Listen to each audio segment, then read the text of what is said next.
করার পরে সবাই আমাকে সিজদা করছে, জোরে বলো সুবহানাল্লাহ। সিজদা কিন্তু জায়েজ নয়। সিজদা হলো দুই ভাগে বিভক্ত। কয় প্রকার? সিজদা হলো দুটো, একটা হলো তাআব্বুদি, একটা হলো তাজিমি।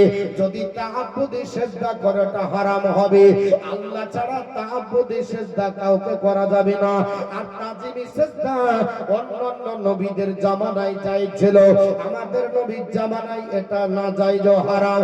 বন্ধুগণ, পৃথিবীর জমিনে যেমন আমরা সালাম দিই, অন্যান্য নবীদের সংবিধান ছিল তারা সালামের মতো সম্মানজনক ভাবে সিজদাটাকে আপনার সম্মান মনে করা হতো।